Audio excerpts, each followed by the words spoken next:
L'Esprit du Seigneur nous enseignera toutes choses nouvelles. Gardez ma parole et méditez-la, elle vous donne la vie. Fais lumière en nos cœurs, Jésus ressuscité.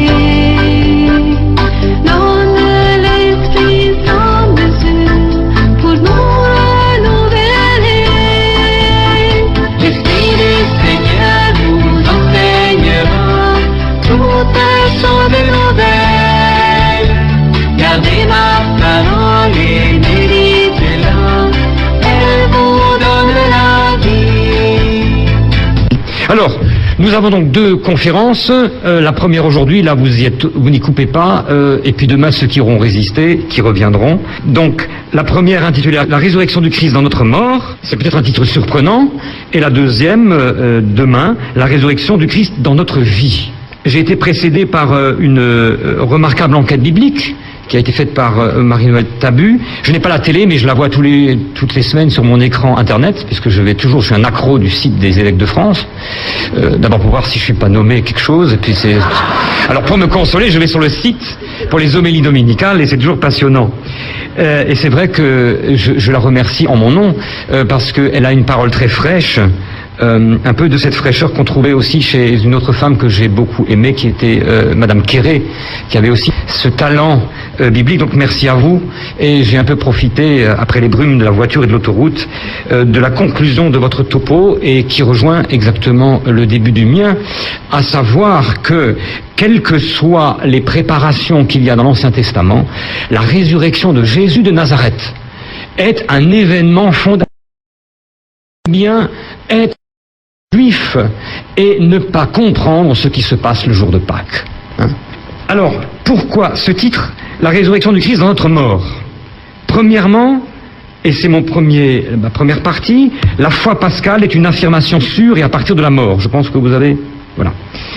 Je veux dire par là que la résurrection de Jésus de Nazareth concerne d'abord le grand événement de notre vie, le plus grand après notre naissance, qui est celui de notre mort. Et l'énigme qu'il ouvre à la vie d'un homme et d'une femme. Pour les premiers chrétiens, la foi a commencé avec un tombeau vide, et il a posé des questions, ce tombeau vide. Les chrétiens n'ont pas cru forcément à la résurrection de Jésus devant le tombeau vide. Ils ont cru à lui parce qu'ils l'ont rencontré en tant que le ressuscité. Le tombeau vide est un signe équivoque. En revanche, le 2 novembre, où chaque fois que nous allons au cimetière, j'ai entendu aussi la question qu'on ne laissera pas sans réponse du monsieur qui parlait de son épouse décédée. Eh bien, nous, notre problème, c'est que nos tombes sont pleines. Elles sont pleines des gens que nous aimons. Et donc, la foi pascale commence foncièrement, radicalement, à la mort de ceux que nous aimons ou de ceux qui nous entourent. Donc nos cimetières ne sont pas pleins de tombeaux vides, nos cimetières sont pleins de tombeaux pleins. Et c'est bien ça notre problème. Ou en tout cas, c'est là que la foi pascale naît. Je dirais donc que notre originalité chrétienne n'est pas un discours de consolation, comme trop souvent, je crois, le christianisme a été compris. C'est, je dirais, le christianisme se pose comme une affirmation du dépassement de la mort, mais non pas comme un peuple de héros, mais comme le peuple de Dieu qui croit que celui qui est ressuscité n'est pas un héros OS de la foi, il est celui qui a vécu notre vie et qui est mort de notre mort. Le grand paradoxe chrétien, c'est de dire que notre Sauveur est d'abord sauvé. Donc c'est pour ça que je dis, la foi pascale est un discours à partir de la mort, pas seulement de la nôtre, mais de celle de Jésus. La théologie orthodoxe parle du grand abaissement de Dieu, la kénose. Bon. Le grand abaissement de Dieu, si je faisais un interview parmi vous, vous me diriez tous que c'est le vendredi saint. N'est-ce pas? Le grand abaissement de Dieu, c'est pas du tout. Pour les pères grecs, c'est le petit abaissement, le vendredi saint. Le grand abaissement, c'est l'incarnation. Quand Dieu décide d'être homme, dans le paquet cadeau, il y a la mort. Sinon, il ne serait pas vraiment devenu l'un des nôtres, il se serait moqué de nous. C'est toutes les hérésies qu'il y a déjà dans la communauté de Saint Jean sur le corps et la chair que nous aurons peut-être dans les ateliers à traiter. Donc, à partir de notre mort et à partir de celle de Jésus de Nazareth, c'est notre foi en Dieu qui est interrogée. Et je vais tout de suite vous donner la conclusion de mes deux topos, comme ça vous pouvez rentrer chez vous. La foi pascale, la foi chrétienne en Jésus ressuscité, c'est une radicalisation de la foi en Dieu créateur. C'est une radicalisation de la foi en Dieu créateur. La foi chrétienne, l'article 1, c'est « Je crois en Dieu qui a créé le ciel et la terre ». Que vous soyez darwinien, ou semi-darwinien, ou post-darwinien, ou méta-darwinien, peu importe. L'article 1, c'est « Je crois que Dieu a créé ». Et quand je pose cet acte de foi, je vais jusqu'à dire que Dieu peut mettre de la vie là où il y a de la mort. Si je ne vais pas jusqu'à poser cet acte, c'est même intellectuellement que ma position n'est pas tenable. Comme si Dieu devait obéir aux lois de la nature qu'il pose lui-même. En même temps, c'est le dernier article du credo, l'affirmation selon laquelle je ne suis pas fait pour la mort, mais pour la vie éternelle.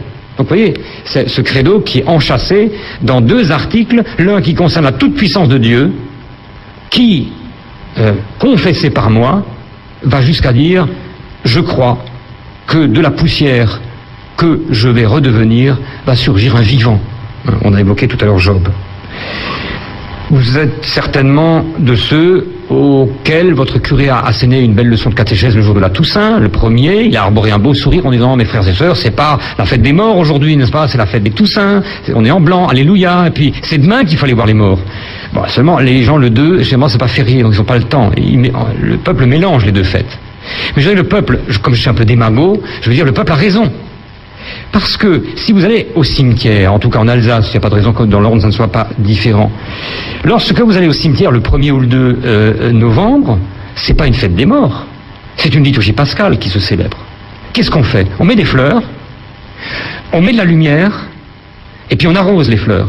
Autrement dit, en honorant les morts, nous faisons une liturgie pascale. C'est un véritable petit samedi saint qu'on célèbre. Et les protestants de Strasbourg, le matin de Pâques, avant le lever du soleil, vont au cimetière et lisent le récit de l'Apocalypse de Saint Jean. Et quand ils ont un quatuor de cuivre, ils vont même sonner la trompette pour réveiller les morts. Bon, c'est quelque chose de très ancien, de très archaïque. Donc si nous ne parlons pas de la résurrection à partir de la mort, nous tenons un discours intellectuel. Or, le fondement de la foi chrétienne, et c'est mon deuxième point, se situe dans l'événement de la Pâque de Jésus, qui inclut et sa mort et sa résurrection, mais je dirais, dans sa mort, il y a aussi sa vie et son évangile. Donc c'est le deuxième point. La résurrection du Christ, c'est un titre un peu compliqué, éclaire l'être pour la mort de l'homme. Nous sommes nés pour la mort. Et sans faire de la psychologie de Kierkegaard, le premier événement de notre vie, c'est une mort. Nous quittons le sein maternel. Et nous savons à quel point les gens de la Bible avaient une théologie d'un Dieu féminin, même si on a un peu gommé les traits féminins de Dieu. On parlait d'Ézéchiel tout à l'heure, quand Dieu prend Israël, toi que personne n'a pris, je t'ai coupé le cordon, je t'ai frotté de sel, je t'ai pris, je t'ai langé, je t'ai dorloté. Donc, cette idée fondamentale que nous sommes nés pour la mort, parce que l'existence humaine est une expérience d'un mourir pour vivre. Et c'est évidemment là le renversement. Ce n'est pas un fatalisme, ce n'est pas une destination vers une mort éternelle, mais c'est d'abord la destination vers une mort dans laquelle Dieu travaille, ou sur laquelle, ou à partir de laquelle Dieu travaille. Jésus de Nazareth, comme vous et moi, est un petit garçon qui est né pour la mort. Autrement dit, tout ce qui concerne l'évolution, le trajet existentiel de Jésus, autant que nous puissions le connaître, éclaire sa propre mort. Vous savez que les évangélistes ont tracé un un itinéraire symbolique à la vie de Jésus, vers Jérusalem, ville où à la fois Dieu est présent et Dieu la quittera avec le rideau du temple déchiré pour aller se réfugier sur le Golgotha. Hein. Eh bien, la résurrection du Christ n'éclaire pas une histoire avec un happy end. Hein. Vous savez, la saga de l'été qui doit se terminer bien. La résurrection n'est pas une réparation du gentil bon Dieu contre les méchants hommes qui ont fait des méchancetés à son petit Jésus. Et Jésus ne s'est pas précipité au ciel après avoir fait son boulot pour dire à Dieu, ils sont vraiment méchants ces hommes, je reviens vers toi. Les évangélistes nous rappellent que Jésus se donne à reconnaître à partir des plaies de la croix. Autrement dit, qu'on le veuille ou non, il s'est passé quelque chose dans l'histoire de Jésus de Nazareth qui s'inscrit dans l'éternité. Alors, on ne va pas faire de la métaphysique parce que j'en suis incapable, mais le ressuscité n'a pas oublié la mort, au contraire, il la montre. Vous voyez bien à quel point le christianisme se situe aux antipodes des religions narcotiques hein, et des vendeurs de Temesta, dont la France a le record du monde, je vous rappelle. Donc, je crois que c'est quelque chose d'important. Ce n'est plus nous regardons la mort en face, plus nous sommes capables de comprendre le message de la résurrection. Et plus nous aimons notre mort, plus nous la travaillons, plus nous sommes dans la vie.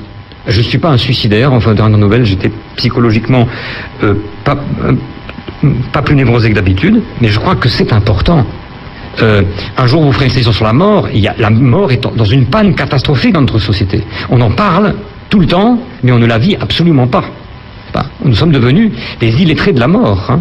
On a des cellules d'assistance psychologique, parce qu'on ne sait plus quoi en faire. Bon. Donc, la mort de Jésus de Nazareth ne doit pas me consoler de la mienne. Elle est une clé qui me fait comprendre la mienne. Et du coup, elle me fait comprendre aussi mon chemin pascal. Alors, il y a eu des discours spirituels, vous savez, qui ont parlé des souffrances de Jésus. Vous avez des gens dans les hôpitaux qui vous disent « Oui, Jésus, ça a duré quelques heures.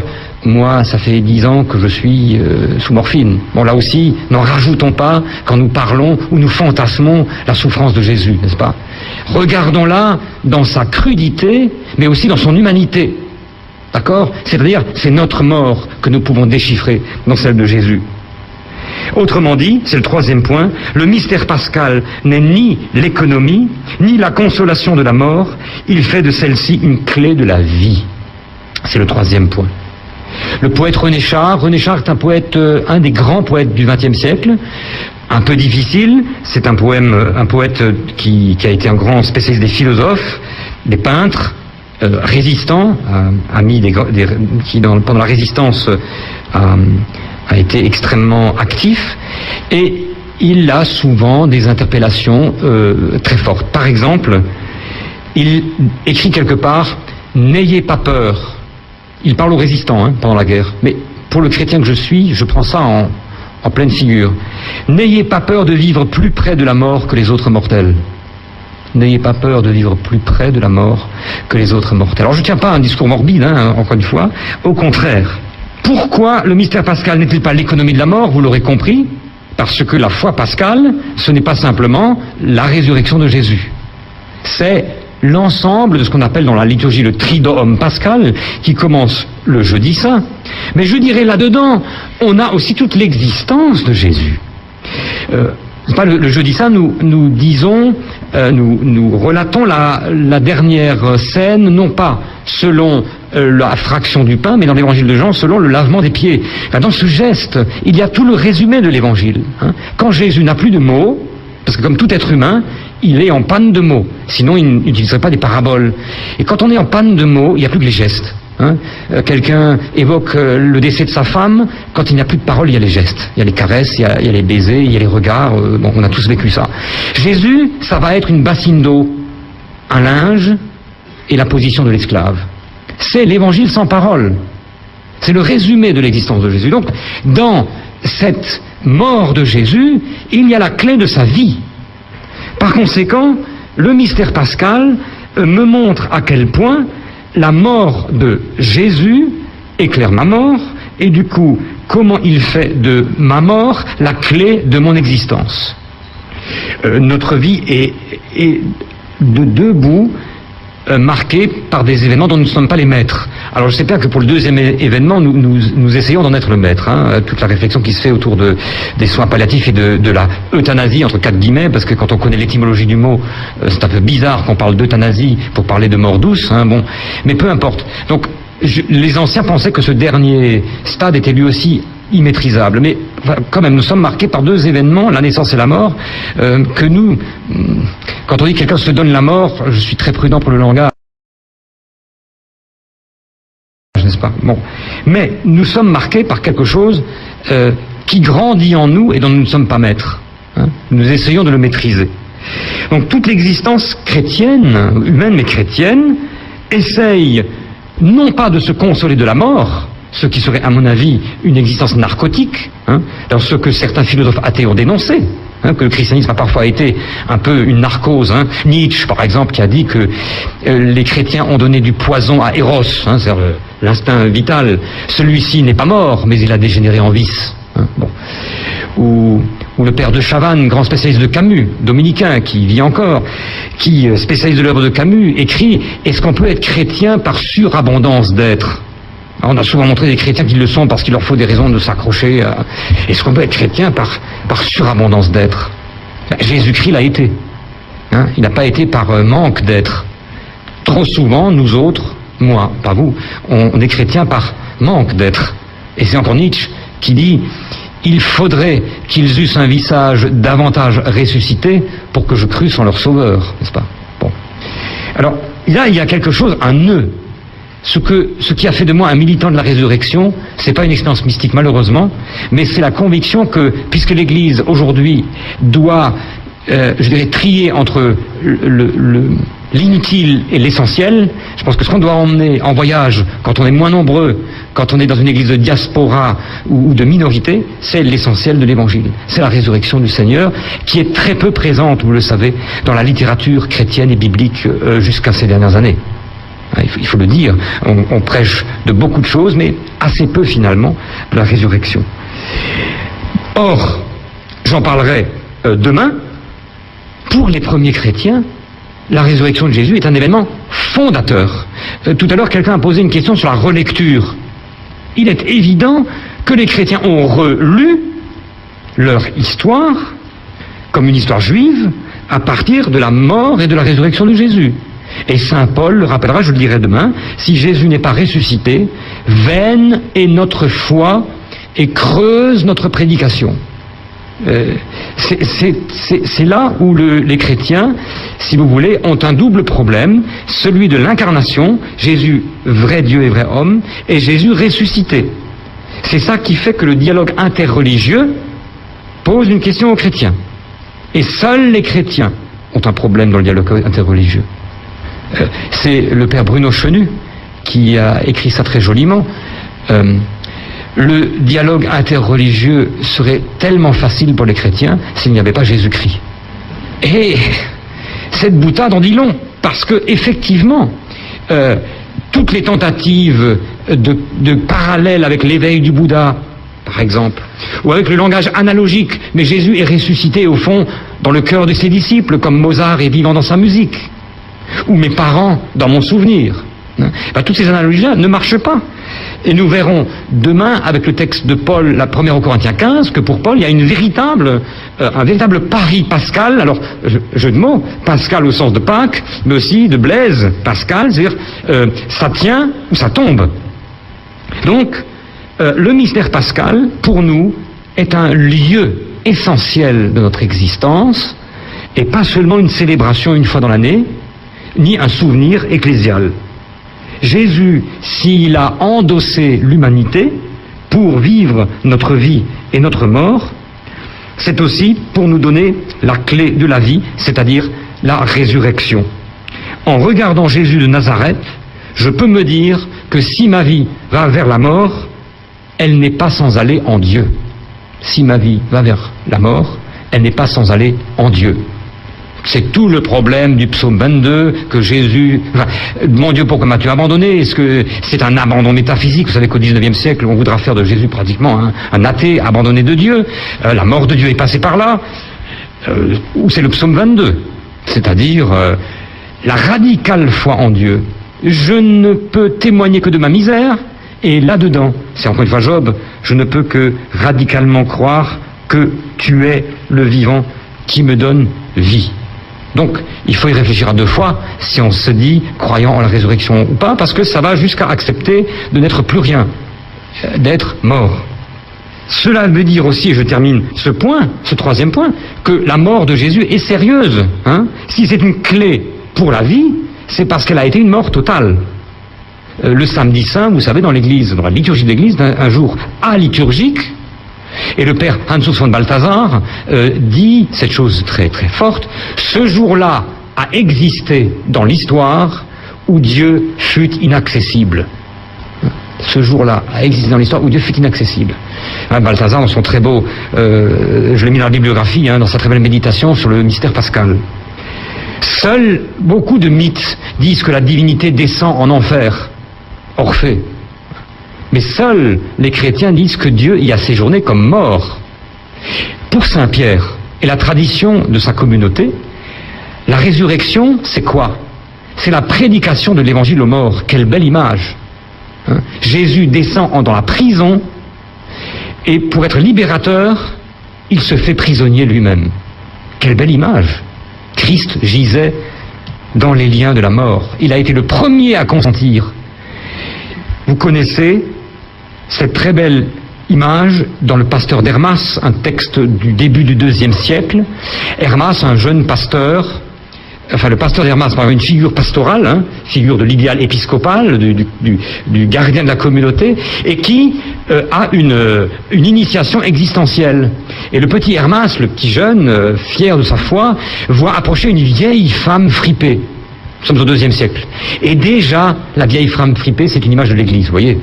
Depuis le temps, elle a pris encore quelques rides. Donc déjà au IIe siècle, l'image est intéressante, c'est une vieille femme. Elle est soutenue par deux anges. Elle vint vers moi, dit Hermas. Elle me donna un livre à manger. Alors, référence évidemment à la mendication de la parole des prophètes. Et elle me dit, alors Hermas, mes paroles t'ont-elles plu? Et Hermas dit, les premières ont été amères. Ensuite, elles furent douces comme le miel.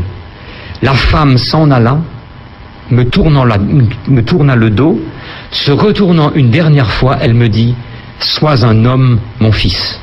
C'est la vieille mémé qui peut plus marcher, qui dit à un petit jeune qui a toute la vie, sois un homme.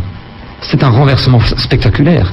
La vieille Église qui donne la jeunesse aux petits jeunes qui croyaient être jeunes. Là aussi, un renversement extraordinaire. C'est-à-dire que dans cette expérience, c'est mon quatrième point, l'importance de la résurrection pour éclairer le devenir de nos défunts, l'expérience de l'Église, c'est que c'est dans cette confrontation du message chrétien par rapport à la mort que se trouve la vérification de la prédication de l'Église. Vous savez que le récit de la résurrection de Jésus en Saint Matthieu a été copié sur un évangile apocryphe. Apocryphe, c'est parfois plus ancien que les évangiles que nous connaissons. Tous les récits, vous savez, qui parlent des gardiens devant le tombeau, seul Matthieu là, c'est un vieux récit. Or, dans l'évangile de Pierre, on trouve ça aussi dans l'évangile de Pilate, on raconte justement que le ressuscité sort du tombeau suivi de la croix derrière lui. Et les anges demandent à celui qui sort du tombeau, as-tu bien annoncé la bonne nouvelle aux morts? Donc vous voyez ce thème de la prédication de l'évangile aux morts. Eh bien je dirais que la foi pascale, c'est la conviction de l'Église que Jésus continue aujourd'hui à prêcher la bonne nouvelle aux morts. Alors vous pouvez avoir le discours si vous voulez réaliste, c'est-à-dire que si vous allez au cimetière, vous êtes convaincu qu'à votre épouse, à votre père ou à votre frère, Jésus s'entretient dans le séjour. Vous pouvez aller, on est dans un lieu de l'imaginaire ici, n'est-ce pas, les âmes du purgatoire. Vous avez le droit d'y aller de toute votre imagination. Aucun inquisiteur ne pourra brider votre imagination, tant que vous ne l'écrivez pas. C'est entre Dieu et vous. Bon. Mais oui, laissez-vous aller. L'essentiel, c'est de vous imaginer ce colloquium entre le Christ et les défunts. Et ensuite, vous en faites un discours analogique pour l'Église d'aujourd'hui.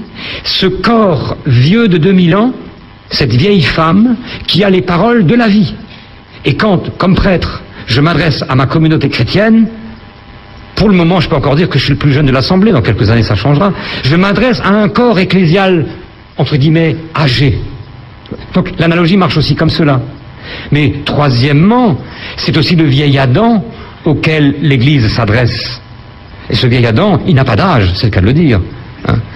Or, cette évangélisation que l'Église a mission de faire, ça ne serait qu'une doctrine sociale, ça ne serait que des belles paroles, si elle ne se fondait pas sur la résurrection du Christ.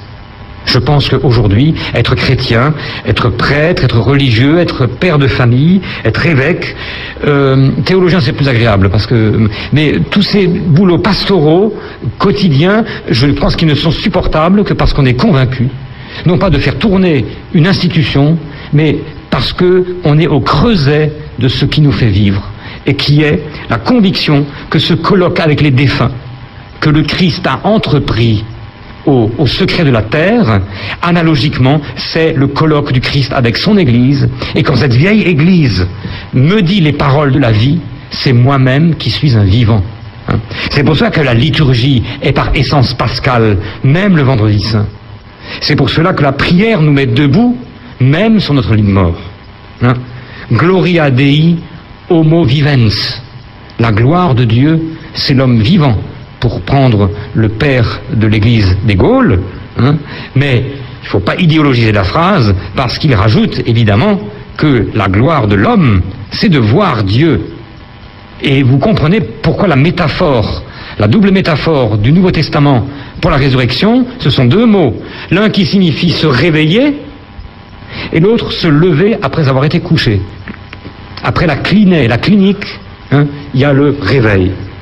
Donc, je dirais, au cœur même du réalisme de l'expérience de la mort, il y a la prédication de l'Évangile par Jésus. Et du coup, l'expérience qui est la nôtre, quotidienne, c'est cette expérience que j'ai mis entre guillemets meurt et devient, parce que c'est une expression qu'on trouve chez beaucoup de mystiques, et pas seulement des chrétiens.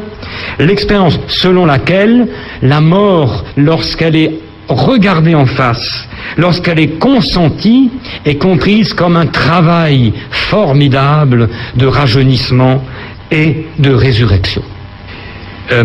Il faut entendre certaines personnes âgées parler du dépouillement que représente la baisse de leur sens, puis de leur autonomie, cet apprentissage progressif de la mort, et combien c'est terrible lorsque ces personnes le vivent comme quelque chose qui s'impose à eux, et comme c'est merveilleux lorsque cela est vécu au contraire comme un appauvrissement progressif, un allègement progressif.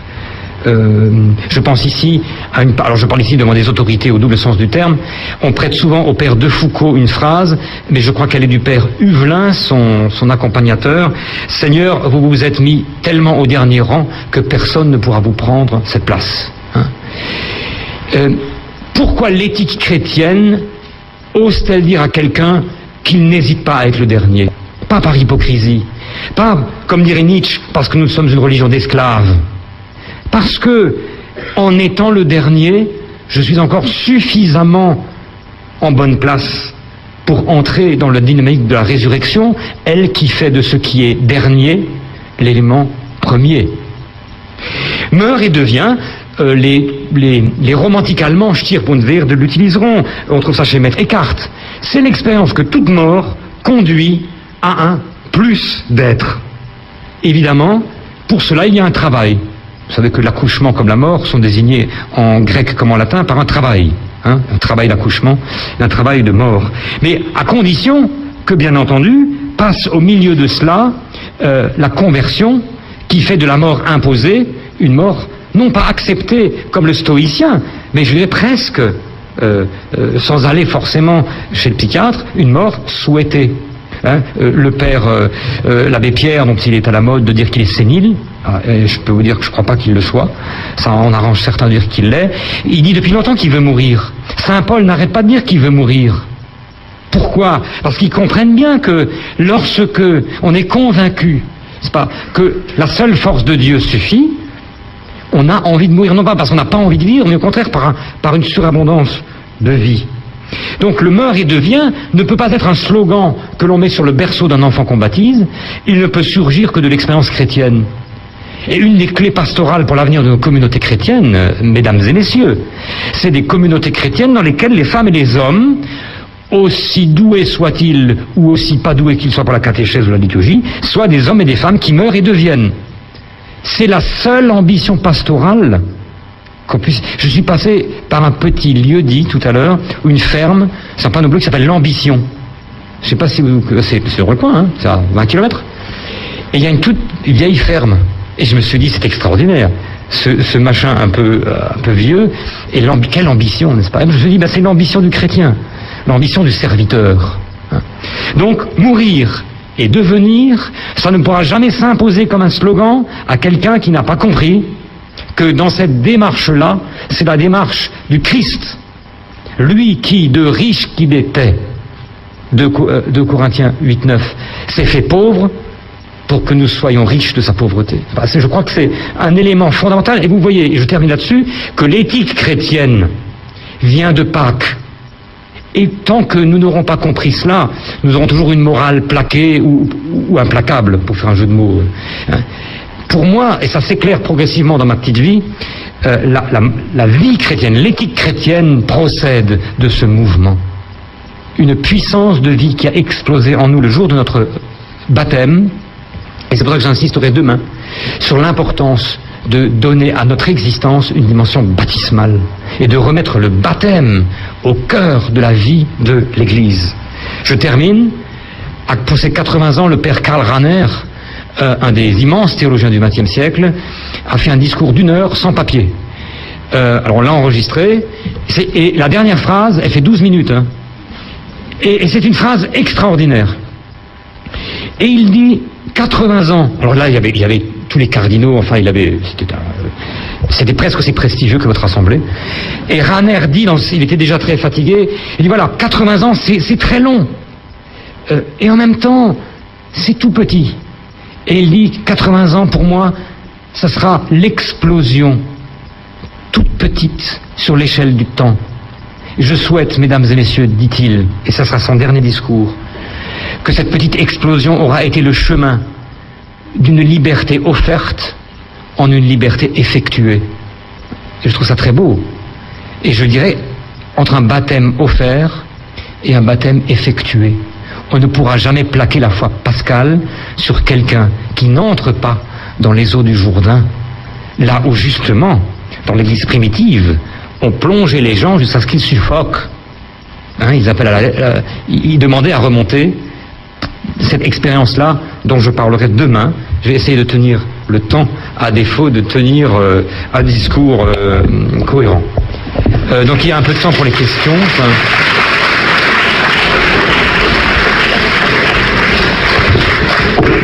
Bon, vous avez pu remarquer que je ne vous ai pas passé un carton jaune, donc si vous avez vraiment été très respectueux du temps et de la règle du jeu. Des personnes vont passer dans l'allée, dans les 2 allées avec des micros. Je signale aux autres personnes qui voulaient poser des questions après la première conférence. Vous n'avez pas pu poser votre question. Vous la mettez par écrit et vous mettez votre papier dans l'urne. Alors, maintenant, avez-vous des questions à poser? Vous venez d'entendre. Un doigt se lève, 3 vers la... Thierry, vers le fond. D'après ce que vous venez de dire, est-ce qu'on peut conclure que les non-baptisés qui sont au séjour des morts, qui sont morts, peuvent rencontrer et être évangélisés, si je puis dire, par le Christ qui est descendu au séjour des morts?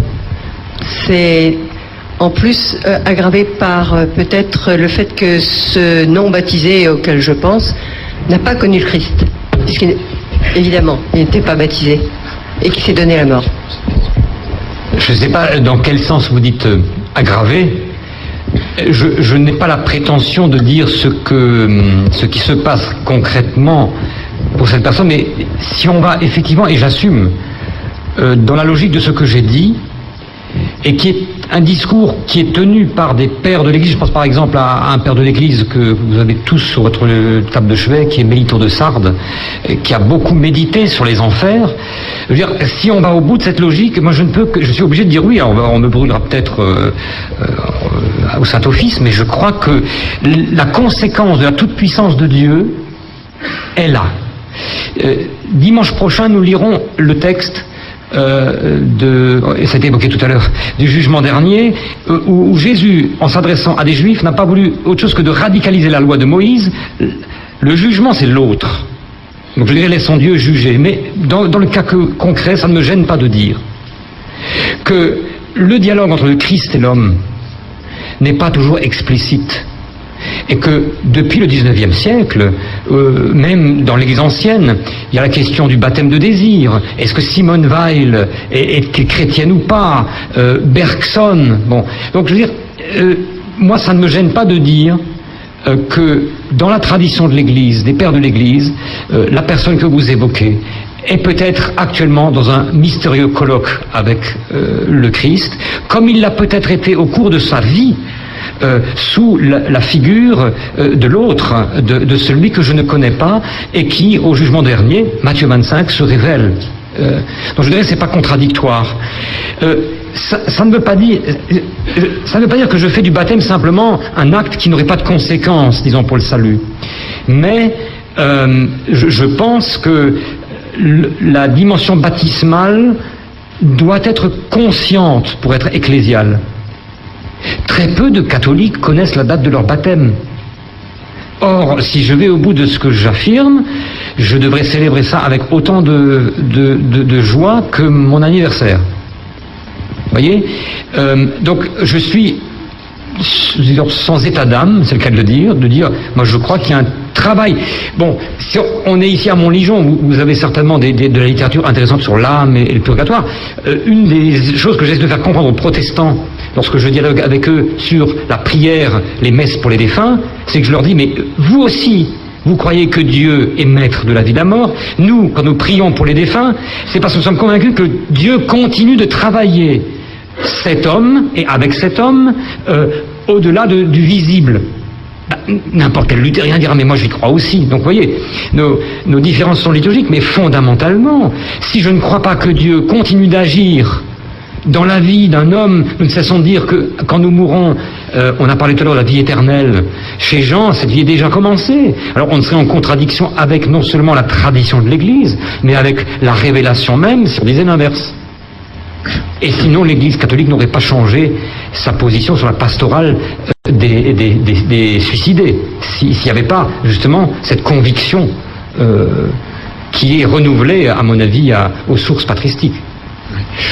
Pour passer de cette liberté offerte à cette liberté effectuée, dans cette alchimie peut-être mystérieuse de la recréation de l'être homme, corps et âme, vraiment qui ne peuvent pas être dissociés, quel est le rôle, et on touche là à la vie éternelle déjà commencée, de l'amour pur, le don de soi, l'amour de Dieu, le premier commandement, l'amour du prochain. Est-ce qu'il y a un lien entre l'exercice et la transformation progressive de l'être dans l'amour et notre résurrection ou notre recréation?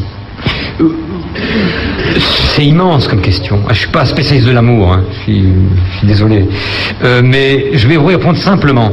Vous connaissez cette phrase de Gabriel Marcel, dire à quelqu'un je t'aime, c'est lui dire tu ne mourras pas.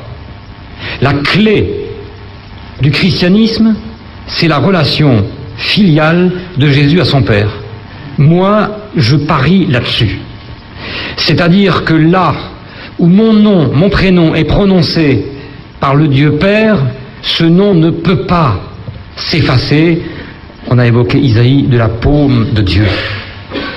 Donc je dirais fondamentalement, avant de faire, si vous voulez, une analogie horizontale par rapport à l'amour entre êtres humains, il faut passer par cette épreuve-là, hein, épreuve au sens de la vérification. Mais d'abord, je crois que la métaphore fondamentale du christianisme, c'est l'amour du Christ pour son Père.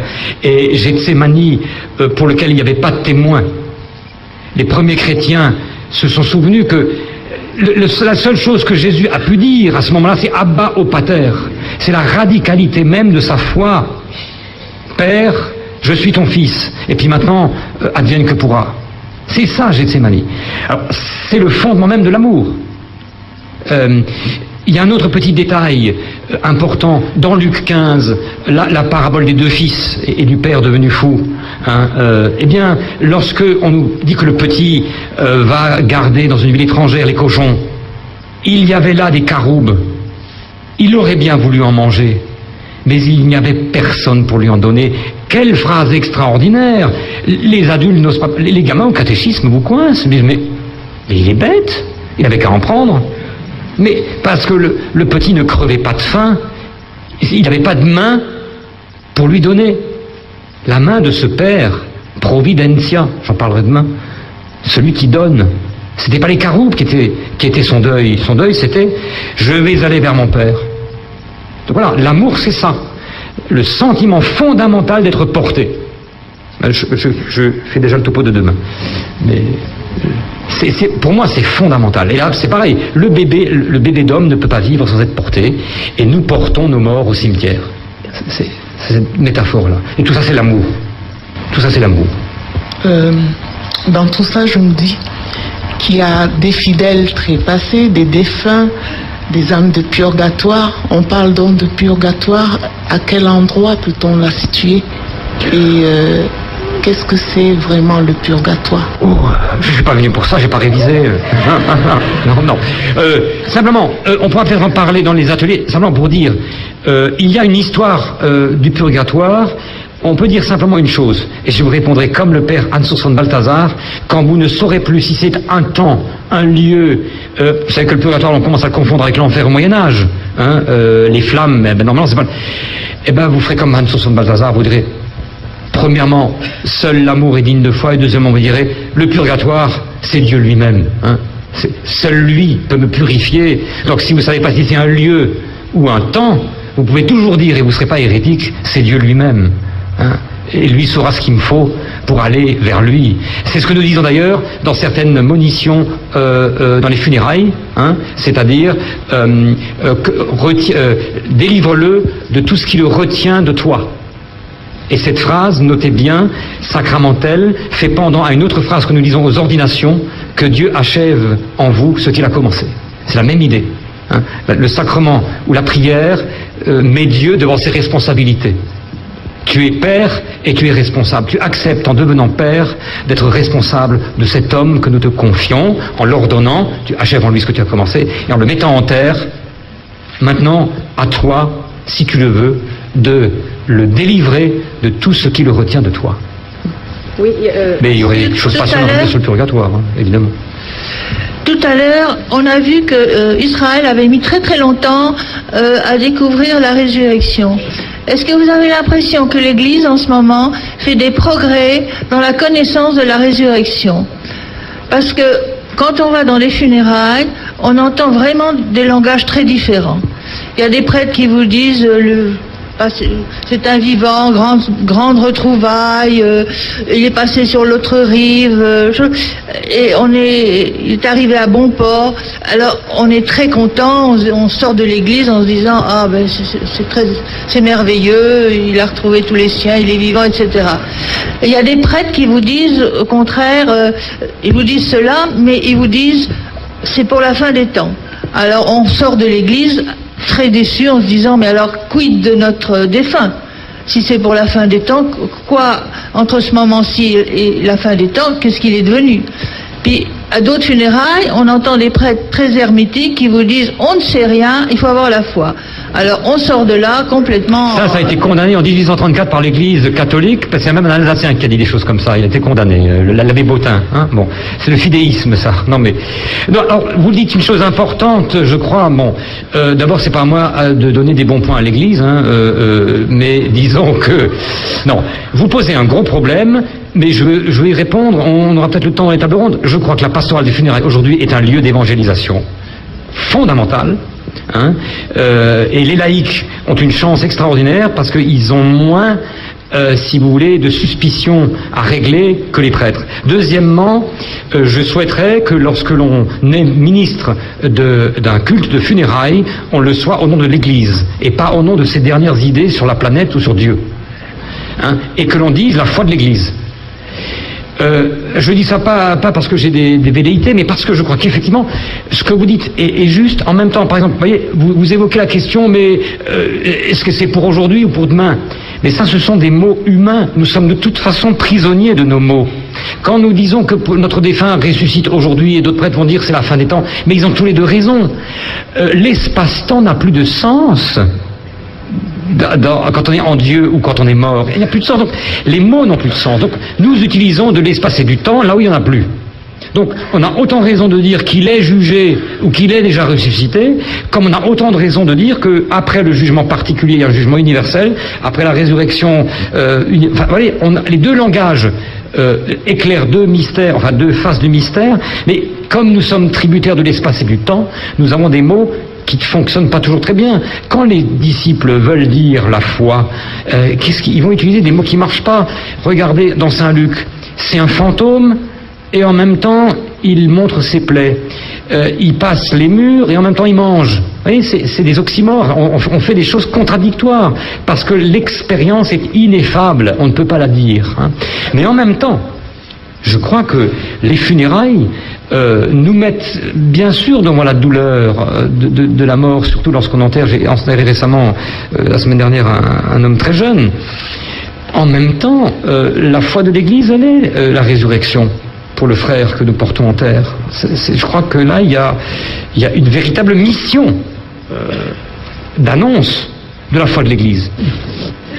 Et depuis le début, c'est vrai. Je pensais comme ça à la fameuse phrase de l'homme révolté d'Albert Camus. Oui. Les hommes meurent et ne sont pas heureux. Vous avez dit aujourd'hui exactement le contraire.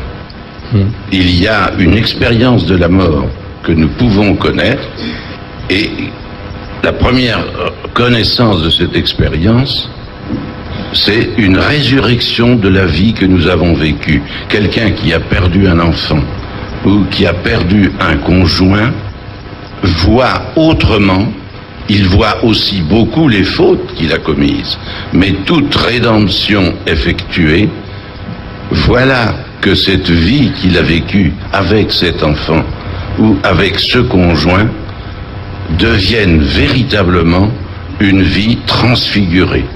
Une autre vie. Voilà.